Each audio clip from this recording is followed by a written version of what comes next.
hello guys this is Gayari and welcome back to the channel guys आंनि YouTube चैनलाव नोंथांमोनखौ फिन खनसे बरायफिननाय जाबाय तो गाइस दिनैनि जा भिडिअनि टपिक बेखौ नोंथांमोना थामलायलायनानै डेफिनेटली मिथिखाबाय जानो हागौ मानि बागै जागोन तो RC390 निउलि लन्च जानाय RC390 नि आं माने थिउरि रिभिउ होगोन आरो नोंथांमोननो वेल प्रेक्टिकल रिभिउ माने होनो हाया आरोना माने रावबो आंनो गारि हगारना होआ डिलाराव माने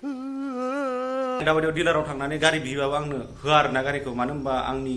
माने रिभिउ होनो होनबाबो जेनेबा आंनि चेनेलखौ सोंगोरगोन बेसेबां भिउ फैयो बेसेबां साबस्क्राइबार दं तो साबस्क्राइबार वाइज भिउ वाइज माने गारिखौ हगारना होयो आरोना गाइस मा होनो माने जायफोरा चेनेला गिदिर बिसोरबो हगारना होगोन आरोना गाइस जायफोरना माने 1 लाख मिलियन भिउस थाङो बिसोरल' हगारना होयो जोंफोरबादि बे 2K 3K साबस्क्राइबारबो गोनांनो हगारना होआ आरोना एन्ड मा खालामनो गाइस तो बेखायनो आं नोंथांमोननो थिउरि रिभिउ होगोन एन्ड इन फिउचार जुदि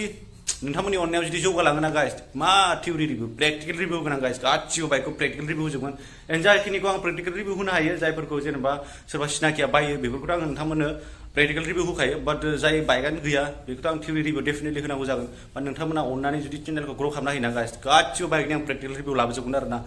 माने कम्युनिटार बाइकआनो जा स्पर्ट्स बाइकआनो जा नेकेड बाइकआनो जा स्पर्ट्सआनो जा गासिखौबो आं माने प्रेक्टिकल रिभिउ होगोन आरोना जेला आंनि चेनेला ग्रथ जायो अब्ला डेफिनेटलि माने होखागोन आरोना गाइस होखायो डिलारनि मानसिफ्रा बाट फिसा फिनला इउटुबार्सफोरनो होनो नागिरा आरोना गाइस तो बारा लेक्सार बाय थाला डाइरेक्ट भिडिअ नोंथांमोनखौ लोगो मोनगासिनो तो गाइस नोंथांमोना नायनो हागोन दा अल निउ RC390 खौ बेनि जा डिजाइन बेयो सिगांनि RC390 इसेबो सिमिलार नंला नोंथांमोना टटेलि चेन्ज नुगोन बेहाय हेडलाइटआनो जा मिररानो जा गासिबो चेन्ज जाजोब्बाय आरोना गाइस एन्ड बेहाय मा चेन्ज खालामखो बेखौ आं नोंथांमोना दायो खिन्थालांबाय थागोन तो नोंथांमोना भिडिअखौ नायलांबाय थाबानो जाबाय एन्ड बेजों लोगोसे मा एसेसरिज मोनफायो इन इन्डियायाव बे एसेसरिजफ्रा लिगेल नंगौना नङा बेखौ आं नोंथांमोनो खिन्थागोन आरोना तो नोंथांमोना भिडिअखौ नायलांबाय थाबानो जाबाय तो गाइस इन्जिनाव एसेबां आपडेट गैया जों सेम सीसीखौ मोननाय जायो 373 सीसी 42.9 हर्स पावर मोननाय जायो एन्ड 37 निउटन मिटार मोननाय जायो एन्ड बेहाय जों लिक्विड कुल डेफिनेटली लिक्विड कुल इन्जिन मोननाय जायो एन्ड बेनि जा रेडिएटर फेन बे आपडेटेड रेडिएटर फेन आरोना मानो होनबा बहुत मानसियानो कमप्लेन होयो माने अभारहिट जायो होननानै तो बेखायनो बिसोर रेडिएटर फेननि साइजखौ गिदिर खालामना होदों आरोना गाइस एन्ड बेहाय जों DOHC इन्जिन मोननाय जायो यानि डुअल ओभार केमशाफ्ट एन्ड बेनि जा गिलिर 172 केजि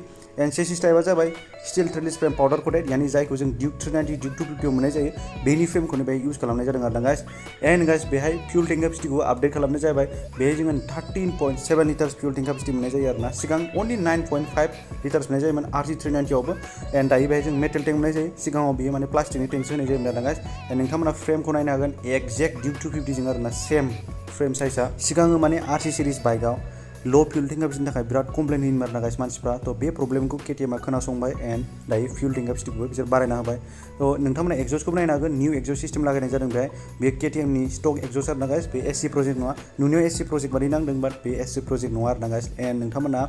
बेक लाइटखौ नायनो हागोन जायखौ जों टेल लाइटबो होनना बुङो तो टेल लाइटआबो एसेबां आपडेट गैया सिमिलारानो जास्ट एसे एनै डिजाइनाव एसे बेलेग बानायनाय जाबाय ओमफ्राय नोंथांमोना टेल टाइडिखौ नायनो हागोन टेल टाइडियाव ब्रेन्ड निउ आरोना एन्ड ग्रेब रेलबो होनाय जादों नोंथांमोना बेक साइडनि सिटआव नायनो हागोन ग्रेब रेलाबो निउ बेहाय एन्ड सिटखौथ' नोंथांमोना मा बुंनो RC सिरिजनि सिटआ एसेबां कम्फर्टेबल जाया बाट सिगांनि RC सिरिजनिख्रुइ बे निउ सिटआ बांसिन कम्फर्टेबलसिन आरोना गाइस ब्रेन्ड निउ RC390 आव ब्रेन्ड निउ एलो व्हील्स लागायना होनाय जादों गाइस नोंथांमोना नायनो हागोन बेनि जा एलो व्हील्सनि डिजाइन बेबो निउ एन्ड बेयो लाइट वेटसिन बा डार्टिसिन एकर्डिं टु कम्पानि आरोना कम्पानिया होननाय बायदिब्ला बेयो लाइट वेटसिन आरो डार्टिसिन होनना बुंदों एन्ड सिगांनि जा KTM बाइक्सनि जा एलो व्हील्स थायोना बेयो बारा माने हेभि नङामोन बुंजागोन आरोना एसे अन्थाइफ्राव माने नांज्लिदबाबो बेन्ड जालाबायोमोन आरोना गाइस बेखौ माने आंनि सासे लोगोआ माने एक्सपिरियेन्स मोनदों आरोना तो बेखायनो आं बेखौ बुंनो हादों एन्ड बेहाय WP नि आपसाइड डाउन फक्स फैनाय जायो गाइस बोथ साइड WP नि सासपेन्सन फैयो बेहाय सिगां उनथिंजायना मोनोशक सासपेन्सन एन्ड सिगांथिंजायना WP आपसाइड डाउन फक्स एन्ड डिस्क ब्रेक साइजखौ नोंथांमोना नायनो हागोन डिस्क ब्रेकनि जा डिजाइन बेबो चेन्ज जाबाय गाइस बाट डिस्क ब्रेकनि जा साइज बेयो 320 mm सिगांनियानो एन्ड उनथिंजाय जों मोनो 280 mm डिस्क ब्रेकनि जा डिजाइन बेखौ आं बिराद मोजां नांदों आरोना गाइस दायो एन्ड डिस्क ब्रेकनि डिजाइना बेबादिखाय डिस्क ब्रेकनि जा गरम जानाय हिटिं जानाय बेबो थाब माने सल्भ जागोन आरोना गाइस नोंथांमोना नायनो हागोन बेजों लोगोसे आरो रिफ्लेक्टरबो होनाय जादों एन्ड गाइस इन्डियान भार्जनाव जों एडजास्टेबल सासपेन्सन मोननाय जाया अनलि जों हेन्डेलखौ 16 mm डाउन खालामनो हागोन जों जेब्ला एग्रेसिभ राइडिं खालामनो सानो अब्ला बाट एडजास्टेबल सासपेन्सन मोना आरोना गाइस इन्डियान भार्जनावथ' बे मोनसे डाउनग्रेड आरोना बाट जेबो नङा गाइस हेन्डेलखौ जोङो डाउन खालामनाय 16 mm सिम बेनो जथेस्थ' एग्रेसिभ राइडिंनि थाखाय गाइस नोंथांमोना TFT डिसप्लेखौ नायनो हागोन ड्यूक 390 नि सेम बे मोननैसोल'सो फिचार्स एड खालामनाय जादों बाट जाखिनि फिचार्स बेखौ नोंथांमोना अलरेडि मिन्थिखायो मानो होनबा जों ड्यूक 390 मोनबोगासिनो दं तो बेहाय स्पेसियेल फिचार्सआ जाहैबाय कर्नारिं ABS मोननाय जायो रड ABS मोननाय जायो तो माखासे एसे एक्सट्रा एड फिचार्स खालामदेरनाय जादों आरोना गाइस बाट बाकी जो डिजाइन बाकी जो फिचार्स बेयो माने ओल्ड दा ड्यूक 390 माने BS4 BS6 दा ड्यूक 390 बेहायनो जों बेखौ मोनजोबो आरोना गाइस एन्ड सुइचेसफोरखौ नोंथांमोना नायनो हागोन एक्जेक्ट ड्यूक 390 जोंनो एन्ड गाइस माखासे एडेड फिचारा बे ट्रेक्शन कन्ट्रल दङ एन्ड कुइक स्टार्ट दङ एन्ड कर्नारिं एबिएस बेखौथ' आं नोंथांमोननो खिन्थाखाबाय एन्ड बे जों नेभिगेसन सिस्टेम होननाय जायो आरोना गाइस हिमालयान एन्ड एक्सपाल्सआव जों नेभिगेसन सिस्टेम मोनो बाट डिउक 319 TFT डिसप्लेआव जोङो नेभिगेसन सिस्टेम मोननाय जाया एन्ड नोंथांमोना रेडिएटर फेनखौ नायनो हागोन सिगांनिख्रुइ देरसिन रेडिएटर फेनाबो देरसिन एन्ड रेडिएटरनि साइजआबो देरसिन आरोना गाइस मानो होनबा बेटार कुलिंनि थाखाय मानो होनबा केटिएमनि बाइक्सखौ बयबो अभारहिटिंनि प्रब्लेम होननानै कमप्लेन होबाय थायो नालाय थ' कम्पानिया निउ डिजाइनाव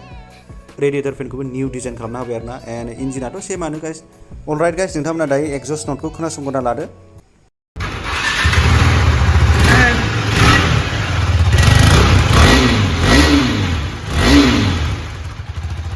गाइस एक्जस्ट नटखौ नोंथांमोना मादि नांगौ प्लिज अननानै कमेन्ट खालामना खिन्थाहरबानो जाबाय एन्ड गाइस बे बाइकआव एयार इनटेकखौ 40% इनक्रिज खालामबाय होनाय जादोंथ' एयार इनटेक इनक्रिज जानाय लोगो लोगो टर्कआ इनक्रिज जागोन टर्कआ इनक्रिज जानाय लोगो लोगो माय इनक्रिज जागोन गाइस डेफिनेटलि पिकआपआ इनक्रिज जागोन थ' गाइस खोथाया जाहैबाय सिगांनि जा BS3 RC390 बेनि जा र' पावार बेनि जा इन्जिन टिउनिं खालामनाय बेनि जा ECU रिमेप खालामनाय बे माने आनबिटेबोलमोन आरोना गाइस थ' दानि ब्रेन्ड निउ RC390आ एयार इनटेकखौ इनक्रिज खालामबाय होनाय जादों थ' बे इनक्रिज खालामनायाव सिगांनि BS3 RC390खौ बिट खालामनो हागोन ना बेखौ इन फिउचाराव जों नुलांबाय थागोन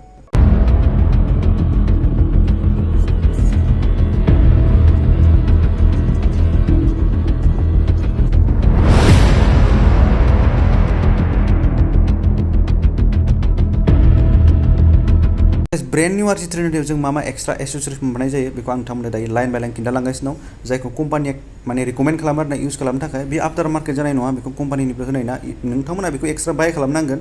थ' आं दायो नोंथांमोननो खिन्थालांगासिनो दं लाइन बाय लाइन थ' फार्स्टआव दं जोंहा एक्रा फबिकनि स्लिप अन एक्जस्ट आरोना गाइस फुल सिस्टेम नङा स्लिप अन होनाय जायो आरोना एन्ड बिनि उनाव रियार स्प्रकेट आपडेटेड रियार स्प्रकेट बिनि उनाव जों मोनो क्लाच लिभार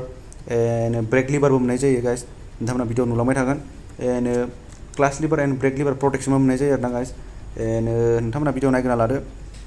बेजों लोगोसे जों ब्रेक सिलिन्डार कभारबो मोननाय जायो नायनो हागोन नोंथांमोना भिडिअ एन्ड बेजों लोगोसे बेक साइडनि ब्रेक सिलिन्डार कभारबो मोननाय जायो इग्निशन कभारबो मोननाय जायो एन्ड बेजों लोगोसे जों मोनो फेक्टरि फुट स्टेपबो मोननाय जायो नोंथांमोना भिडिअ नुलांबाय थागोन एन्ड बेजों लोगोसे फिउल टेंक क्विक लक सिस्टेम मोननाय जायो आरोना गाइस जायखौ जों सार्भिस होनांलाया थाब बरननो हागोन एन्ड बेजों लोगोसे जों मोनो हेन्डेल बार इन्च थ' बेखिनि एसेसरिजखौ KTM RC390 आव जों इउज खालामनो हायो बा कम्पानिया होयो आरोना गाइस थ' गाइस आं नोंथांमोननो जाखिनि एसेसरिज खिन्थादों बे एसेसरिजफ्रा सब इलिगेलसो आरोना जोंनि इन्डियाआव लिगेल नङा इफ जुदि नोंथांमोना रेस ट्रेकआव इउज खालामो अब्ला बे लिगेल जागोन बाट स्ट्रिटआव नोंथांमोना बेखौ इउज खालामनो मोननाय नङा बे इलिगेल जागोन ना गाइस नोंथांमोना मिन्थिखायो इन्डियान गभर्नमेन्टआ मडिफाइ सिस्टेमाव टटेलि बेन खालामना दोनखानाय बाट नोंथांमोना रेस ट्रेकआव इउज खालामनो हागोन नो टेनसन